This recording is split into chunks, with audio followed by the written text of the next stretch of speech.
So it was certainly something that they considered. Whether or not that's a special circumstance, it does come down to a matter of judgment. But also we need to consider these applications in the context of not just one or two objections. It's in the context of a whole framework of decision-making documents, including the Waitakere Ranges Heritage Protection Act, the district plan which puts into effect issues in that act, all the expert evidence that's provided, the mitigation that happens on site. So it isn't just one or two particular points that we can pull out and say that's a special circumstance. It needs to be looked at in the round. Any other questions, Councillor Lee? Yes. Do you, in terms of the in regard to the independent commissioner, is it the same independent commissioner that also recommended the destruction of the 6 Pahutakawa trees on Great North Road? Come on. Point of order. Is it? Point of order. I think it is. 9.1. I think it is. Yeah. Let's relevant matters. A simple question. Jeez. Yes or no? Don't answer. Sorry, I was actually just getting some Relevant advice from matters. this side. What was the point? Point of order 3.9.1 is speaking only to relevant matters. I just can't, I didn't hear what Councillor Lee You said see, to about. ask questions about the Pahutakawa trees. No. This is, the specific issue here is site focused and the critical nature of the relationship between this and the Waitakere Heritage Act. So we'll move on. Oh, point of order, Madam Chair. Just another point of order. I didn't want to interrupt the speaker, but 3.14.4, misrepresentation of any statement by a member or officer or employee. The impression was given by the last speaker that we're being presented that this that the claim is that this tree is only 200 years old, but I think officers have made it very clear to us that from what arborists have contacted them and their own department in recent days, that the age could possibly be between 150 and 200 years old, but they would need a core sample test to be certain. So the impression given by the previous speaker that they are purporting that this is only 200 years old is certainly not what they've told us this morning.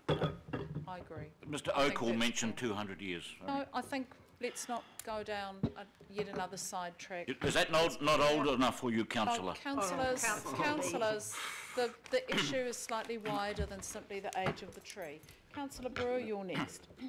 So we're still just I haven't quite got to that birthday I've got, I was going to ask if some people were there when the tree was planted. I've got Councillor Brewer, Councillor Cooper and Councillor Walker, and then we'll move to the debate. So we're still Thank you, Madam questions. Chair. Look, my question was to the officers, and it was partly touched on with the reference to the 2009 amendments around the simplifying and streamlining of the RMA and the changes that might have put upon notification and non-notification. But there's been a lot put at the foot of those changes in 09 and 13 that they are to blame, and I suppose I just want some clarity without getting into too much of a legal contest here as to those RMA reforms. One, have they weakened the status of this particular tree or trees?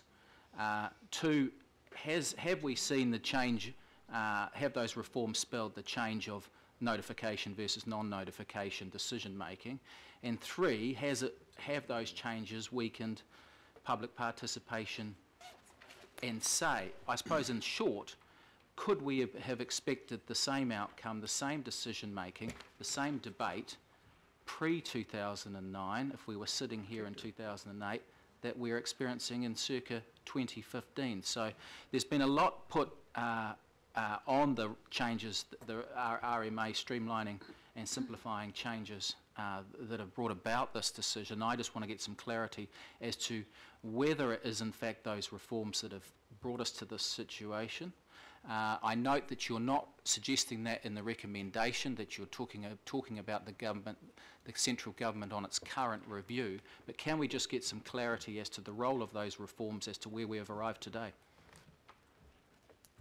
The first, I think, three propositions that you put were a little bit subjective, and I can't really comment on those. But in relation to the last one, would the debate have been different in 2008 compared to today, yes, I think it would, because the framework would have framed the decision, the process differently.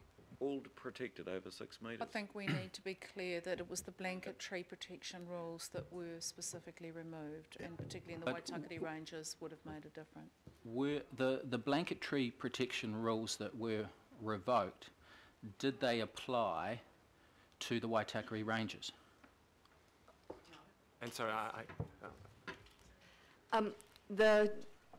The SEA, the significant ecological areas that are identified in the unitary plan, it's my understanding that those rules continue and that they're not specifically affected by the general tree protection rules, because it's a slightly different mechanism.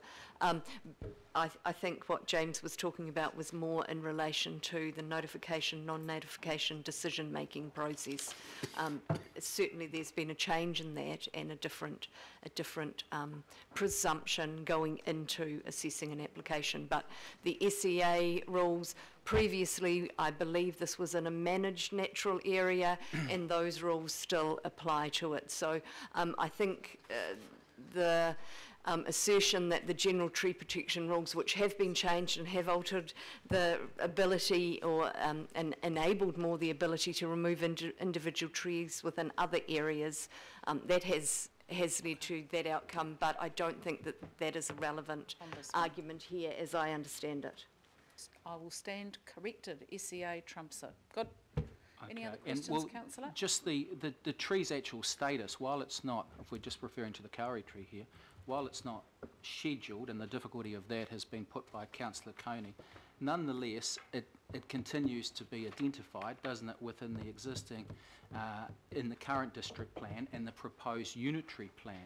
So the status of that tree, I'm just trying to see, has it been watered down, or is its status and its identification and the process, the resource consent that's required to remove or alter it, still there as it was previously? Okay, so the tree itself is not identified in either plan. There are provisions in the current plan which require resource consent to remove it, and there are provisions in the unitary plan that have immediate effect that would require a resource consent to remove it. That's not specific to this tree. It's to the zone or the overlay. So the tree is not identified in the plan or the proposed unitary plan, so was only kind of came to attention through the application and inspection process. So correct. So the trees that are identified in any plan are scheduled trees. Yeah. And this is not a scheduled tree. Thank you. Okay. Thank you, Councillor. Councillor Cooper? Thank you, Madam Chair, and I'll reserve my right to speak to the motion when we come, but there's just a couple of questions. One is just a little bit following on from Councillor Brewer around the Waitakere District Plan, because that's the framework within we're working at currently, with the SEA overlay added on, which is now operative since 2013. So my understanding, the Waitakere District Plan would still have allowed for building on this property, residential site, if a resource consent was granted for vegetation clearance. Is that correct? So the principle of a house on the site, that element of the proposal is permitted. Yep. But consent would have been required for bush removal. So not a lot of difference at the moment. Okay, that's right. And I guess the other question, Madam Chair, is, and I think cut to the chase really, because there's a lot of people here who spent a good week or so, and some longer than that, in our community, trying to get some certainty around these trees which they value staying alive, I guess.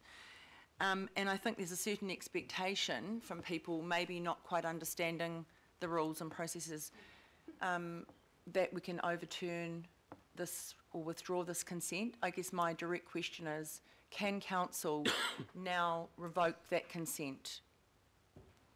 And the simple answer is no. We're using that Latin term functus officio. We've made the decision. The decision stands.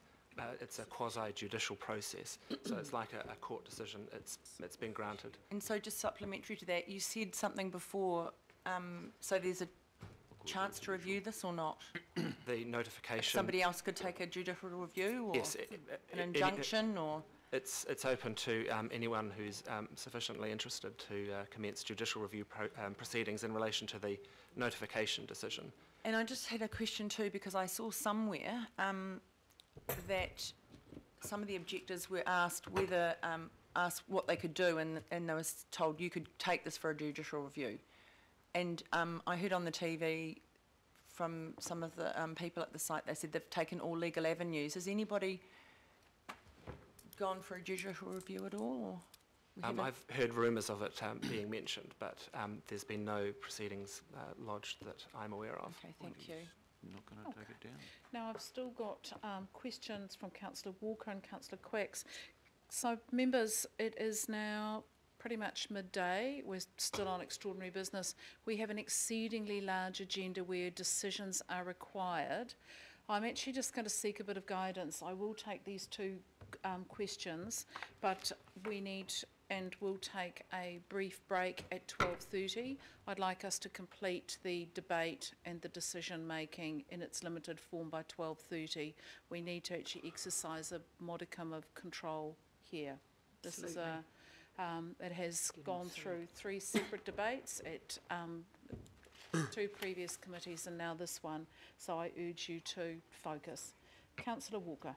Sure. The Carry and Remove tree came up yesterday at the Environment, Climate Change and Natural Heritage Committee that I chair, and there was some good discussion. There was a motion that was passed that I've forwarded to you, and in that motion it asks that the Auckland Development Committee make this process that we've had subject to a procedural review, and that's a review of council processes, not a judicial review, I might add. I've got a few specific questions that go to council processes, and the first one has some relevance because of the Waitakere Ranges Heritage Act, and that act came about in part because of earlier reports by the Parliamentary Commissioner for the Environment and the expression that we're all very well familiar with, death by 1,000 cuts. That is, you can lose a treasure incrementally over time and it's gone. And that is the concern with the Waitakere Ranges and the trees of the Waitakere Ranges that very much make it up. So my question is, do we maintain a register, a cumulative register of the tree loss through this consent and other consenting processes so that we are tracking the loss? No, we don't. Okay. I'd like to just have that stated again. Do we or do we not?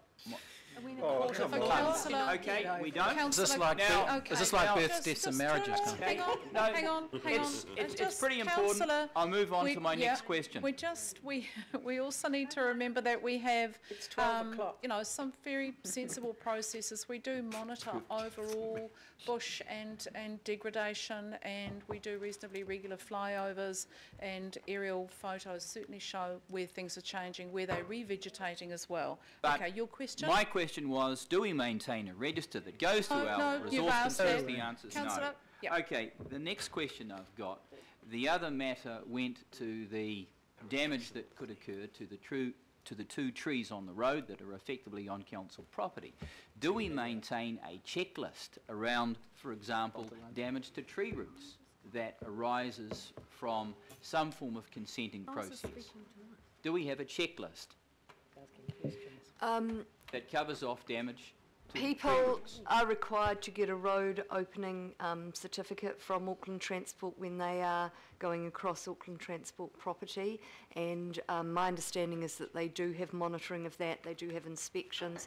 People often pay a bond before they undertake that work, so there is a system that Auckland Transport runs around ensuring that berms and crossings are put in correctly, that no damage is done, and that, you know, it's reinstated appropriately.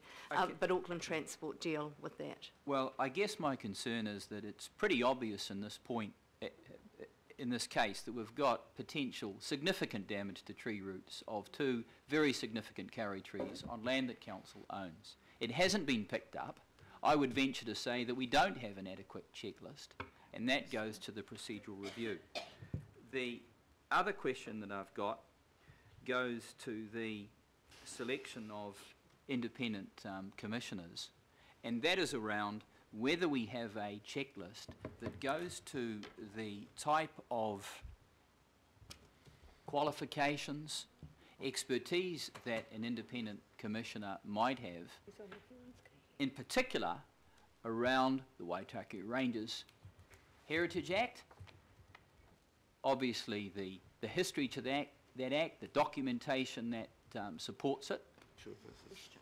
Do we have a checklist around that so that we can be confident that the person, if it's just one person that's making the call around notification on the one hand, Comfortable with this or other decisions, Madam As- Chair, So hang on to the- has got the Okay, expertise and the history. Councillor, Point of order, Madam Point of Chair. That question is clarification, directed Madam through you, Chair. Madam Chair. Point of clarification. hang on.